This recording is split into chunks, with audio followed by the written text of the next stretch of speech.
What's good? It's Woog. We are gearing up for the new album release from Lil Baby, It's Only Me. And I want to talk a little bit about the significance of this album release and basically just a kind of a quick chronicling of how we got here with the artist known as Lil Baby. And it's interesting because it's so cliche when you hear about like the street figure turned rap star, right? But no, Lil Baby was actually a widely respected name on the West End of Atlanta, to the point where, he had early life, mentorship, for lack of a better term, but he was early friends as children with, say, Young Thug, and Young Thug, while he was emerging in the game, was advising Lil Baby to kind of, get out of the streets and, slow down, try to find a way to, legitimize your hustle, essentially. But Lil Baby, the first time I really heard him just speak in an interview form was his first interview on The Breakfast Club. And although he wasn't, media trained, as they say, you could tell that the dude was immensely intelligent, just super smart, and just kind of sounded wise beyond his years. Now, so he came up in the dope game, essentially, in Atlanta, having to make money at an early age, support his family, and was having tons of success doing this. I mean, you've heard that in the past, like Jam Master Jay, when he discovered 50 Cent. 50 Cent was driving around in like a new BMW, and it wasn't from rap. So Lil Baby was like doing his thing, right, in the streets, and then he eventually got locked up for a couple of years. And then Quality Control was like really just launching. They were getting off the ground with Migos at the time. So we're talking 2015, 2016. Lil Baby was incarcerated from 2015 to 2017, basically hit the ground running. As soon as he came out, P, one of the two co-founders of Quality Control Music, who again have like managed everybody from Migos to Lil Yachty, later on Lil Baby, Cardi B, they were managing for some time. OG Mako. Well, P knew Lil Baby from Lil Baby's childhood as well. Lil Baby was super well known, so he was trying to basically recruit him and basically say that, hey, we could hustle together and see if we could push your rap career. At the time, Lil Baby wasn't really with it, but after some convincing, he just realized that he was going to continue to get incarcerated, or even worse, if he kept on making money in the way that he was in the streets. So when he gets out of prison, he starts, going to work on his rap career. And if you listen to like his earliest work, I'm talking Perfect Timing, that was his 2017 mixtape. Every project that he dropped, his skills and ability were getting better and better from like a writing standpoint. Like if you listen to his rhyme cadences, his rhythms, his metaphors, just basically the way that he's communicating on the track, even his modulation and control of his voice, they are improving project over project. So you listen to Perfect Timing, it's not the same Lil Baby that you're hearing just a few months later on Harder Than Hard, another mixtape. In fact, it's that Harder Than Hard mixtape that has the song My Dawg that kind of served as his breakthrough track, at least on kind of like a street rap level. Like he kind of gained much more notoriety after dropping My Dawg. That was kind of his first hit. And again, this came basically just several months after his prison release. So Lil Baby, again, just got to work, and you could just note the progress project over project. So after he drops My Dawg and has a couple mixtapes under his belt with Perfect Timing and Harder Than Hard, then he drops To The Hard Way just a couple months later with his boy Marlo. In fact, P, because Marlo was like Lil Baby's like one of his best friends, and they were transitioning from the street life to the rap life together, P basically signed Marlo as well. Like they were that dug in and invested in Lil Baby's career. So To The Hard Way was Lil Baby and Marlo, and then he drops Too Hard just a couple months later. And that mixtape has like collabs with Moneybagg Yo, one called All of a Sudden. Quality Control releases like their compilation at the end of 2017. It was Quality Control, Control the Streets Volume 1. This is like the same year that Migos dropped Bad and Bougie. So they're basically on top of the world. And again, Lil Baby is just starting to come up. But it's really 2018 where he makes his impactful breakthrough with that album, his first official album, by the way. Remember, he had dropped a few mixtapes, but Harder Than Ever is his first official album. That's the album that features his collab with Drake. Yes, indeed. Now, it's interesting because before he started a rap career, he had already run into Drake a few times when Drake was in Atlanta because, again, Lil Baby was kind of like a street celeb in Atlanta. So they had dealt with each other before, and then now Lil Baby's transitioning to a rap career. Drake actually blesses his track with a fire opening verse. And that song results in Yes Indeed. And, you know, this is a lot of people's first exposure to Lil Baby. This was a huge single. It was like playing all over the radio. It hit like number 6 on the Billboard Hot 100. I mean, a Drake feature will often do that for you, right? We've seen Drake kind of further and help a lot of people's careers, including Migos. Like when Drake featured on that Versace remix, yeah, that changed the game for Migos as well. So, yes, indeed, proves to be Lil Baby's major breakthrough. And I remember when I was hearing this song, like, I'm like, man, this guy's voice is so interesting. It's like, it was a very almost comatose, or just a very, I mean, it sounded like the guy was on Xanax or, you know, or codeine lean, because you could just hear like the lethargy in the voice. And he almost sounded like, remember the Lil Dicky song and video from 2015 that featured that animated character Brain? It was like a really long video. Pillow Talking was the name of it. And it went viral. But Brain like hops out halfway into the video and he's like, my name is Brain. And like, and I was thinking when I first heard Lil Baby, like, man, is it me or does he sound a little bit like Brain from that Lil Dicky video, which was basically, I think, Lil Dicky just voicing the character Brain. But like when you hear, you know, Lil Baby come in after that opening Drake verse on Yes Indeed, where Lil Baby comes in and he's like, brand new whip, got no keys, tailor my clothes, no starch, please. Like, it just sounded very different because you were getting different, you know, styles of like trap rap at the time, right? Future was just solidifying his lane. Young Thug, well, Future had been solidifying his name for a few years, with especially with those breakthrough mixtapes, Monster and Beast Mode, that came after, you know, his Pluto and Honest albums. Future was like well in. Migos had that more aggressive style with a lot of ad-libs. Like, you could hear all the members like, yeah, just making all those sounds, you know, and those like were very chaotic trap style songs. Then you had Young Thug with his his voice modulation, which, by the way, Lil Baby and his style, along with Gunna's style, was kind of likened to being almost descendants or disciples of the Young Thug style. Like, you could break the trap styles down into different branches, you know, with Future and even Travis Scott. But yeah, Migos and Young Thug and, you know, all the people who came from them and all the people who were before them. Like, there's like a whole lineage to a lot of the different styles, even within trap rap music. But yeah, Lil Baby, he sounded like a lot more just kind of lackadaisical on the track. But it was interesting because, again, this was another case on that Harder Than Ever album where it's just another level up skills wise. Like, or else Lil Baby would sound out of place on a track with somebody the caliber of Drake, right? But no, Lil Baby was fire on that track as well. So Harder Than Ever ends up being a massive breakthrough album. Again, this is his first official album. It hit number 3 on the Billboard 200. That's cross genre, and again, it featured that big single Yes Indeed. So this again is 2018, and then that was followed up just a couple of months later with the collab called Drip Harder with Gunna. This was the Lil Baby Gunna collab, and you know, they had like that one song called Sold Out Dates, right? It was a collab song that did really well between the two. So then they did the whole album Drip Harder that featured the song Drip Too Hard that hit like number 4 on the charts. This was another massive single that further propelled both Lil Baby and Gunna. So Lil Baby was on fire in 2018. And again, I remember seeing his, you know, initial Breakfast Club interview, and I'm like, man, this guy seems like he's got it together. Like, you know, he's talking about like the moves that he was making before the rap game and how he's looking to actually transition and to kind of play it smart where he doesn't kind of backslide into his previous life, and that he's got a plan and a bigger purpose and that he's gonna basically,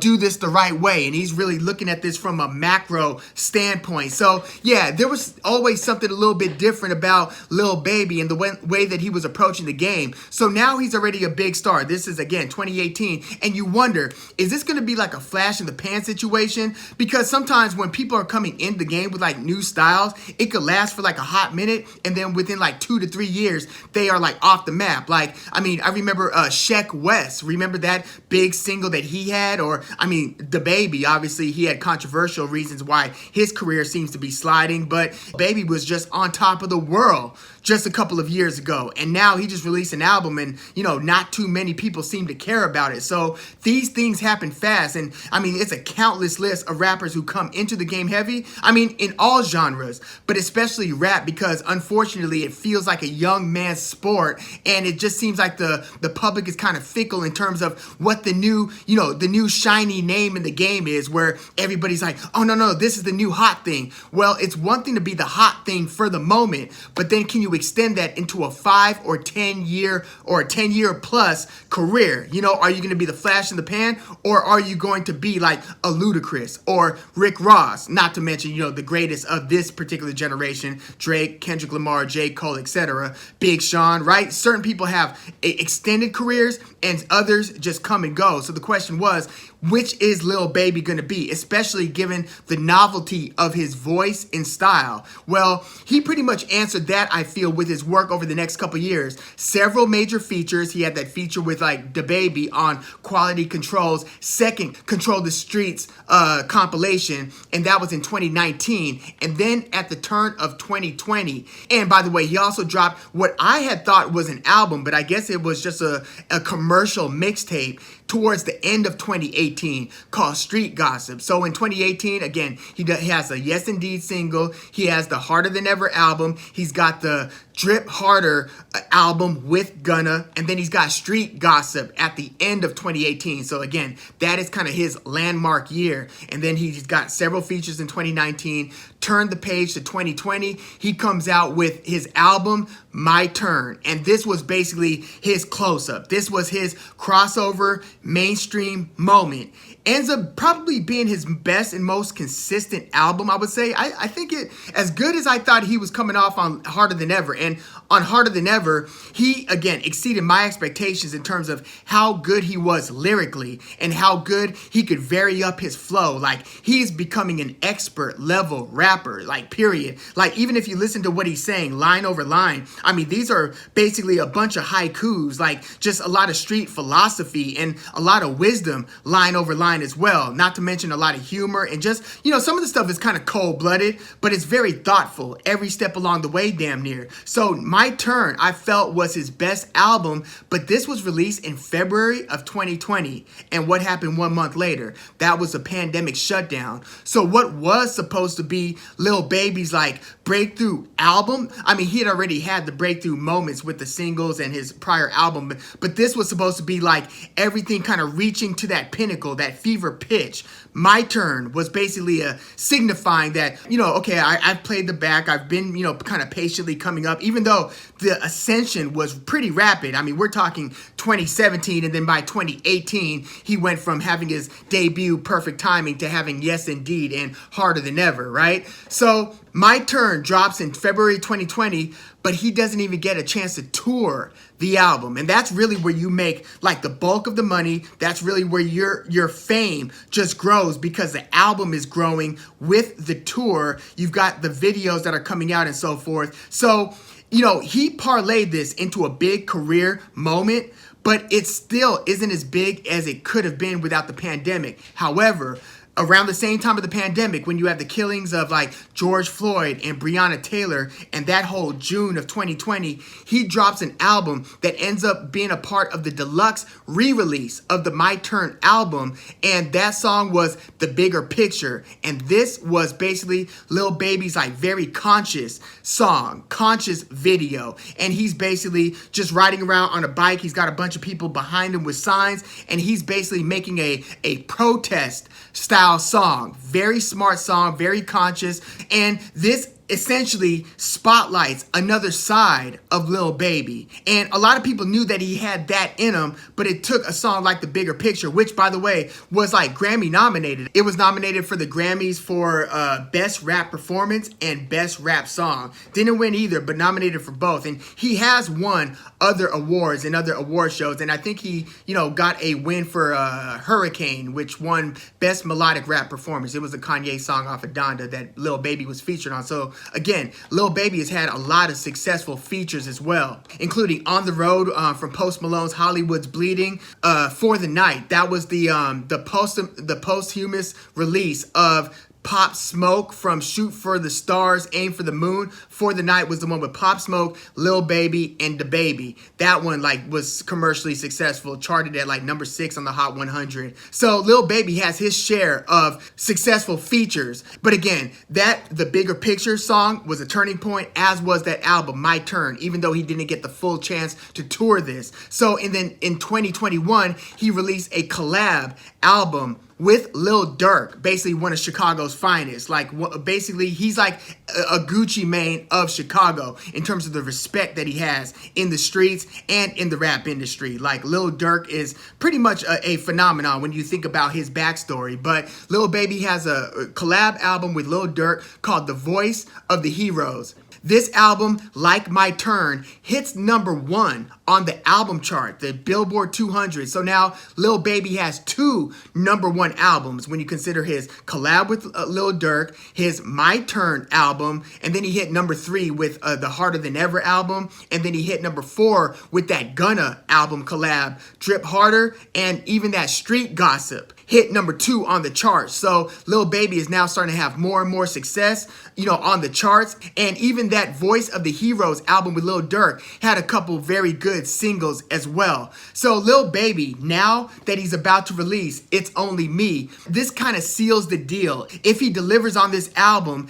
then that ensures that he's at least extended his career from that 2017, 2018 breakthrough to now through 2022 into 2023. Because the way I see it, over the past, I would say 3 years, Lil Baby's probably been one of the 3 to 5 hottest new rappers in the game of the past 3 to 5 years. Would you agree? I mean, we've got Cardi B, Megan Thee Stallion, Lil Baby, for a moment, DaBaby, and then a couple other rappers have really emerged in the past couple of years. It looked like Pooh Shiesty was about to be another, but, he got locked up, and so many others have either gotten locked up or killed. Super unfortunate, and it's just a sad reality, especially in hip-hop. But yeah, Lil Baby's, without question, one of the hottest new names in the game over the past 3 to 5 years. And now his career with this release of It's Only Me is kind of hitting a point where, okay, you're no longer the new hot name in the game. You're no longer the new kid in class, right? People have kind of gotten used to what could have just been a novelty. So it's okay, what's next? What are you going to do to, further your music, to keep the audience captivated, and to go from a hot rapper to an extended career, a great artist, a great, all-around musician. And this It's Only Me album is Lil Baby's, chance to do so. So yeah, let me know what you think about Lil Baby as a whole. Are you sold on Lil Baby? Were you ever skeptical on how good he was, or on how good his career could be? And it's crazy because, there was recently a new documentary called Untrapped, and it's the story of Lil Baby. Very good documentary, I would recommend it. But it's kind of sad because you get so much commentary from people like Young Thug and Gunna, both of which are right now fighting those RICO charges and are both locked up right now, and both of their careers have come to a grinding halt because of it. But I look at Lil Baby as kind of being off of the Young Thug branch style wise, as is Gunna, by the way. Sometimes when I listen to a Lil Baby and Gunna track, it's not always easy to tell, at least for me, who is who. But yeah, once Lil Baby gets into his pocket, gets into his zone, then you can tell that the flow and the lyrics, yeah, that's Lil Baby. But vocally, on certain choruses, it's kind of hard to distinguish because these styles are somewhat, closely meshed. Even though I look at Young Thug's voice as being the outlier. Young Thug hits super high notes and is able to just sing in a different way, where I look at him him as kind of being even separate from a lot of the similar styles. Playboi Carti, by the way, is another one whose voice hits such high octaves and ranges where it's like, yeah, that's pretty unique to Playboi Carti. But yeah, let me know what you think about Lil Baby, his career. I can't wait to hear this It's Only Me album to see if he once again outdoes himself from a skill standpoint, from a musical standpoint, and just basically making better and better songs with better and better verses.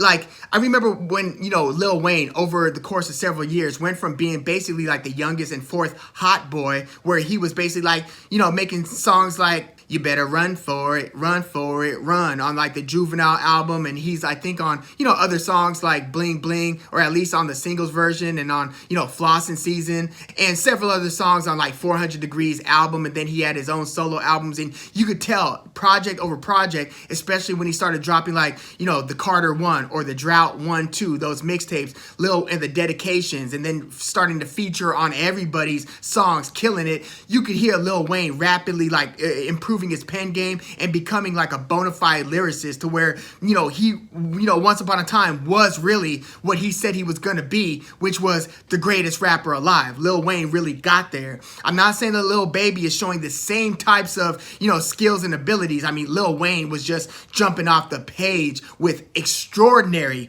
lyricism. But Lil Baby, in his own lane, he is very much crafted and cultivated a very skillful style. But yeah, let me know your thoughts on his past work and what you expect from It's Only Me. And if you've heard the It's Only Me album, let me know what you think about it in the comments. Please like the video, subscribe to the channel if you love music like I do. I'm Woog. Thanks for tuning in.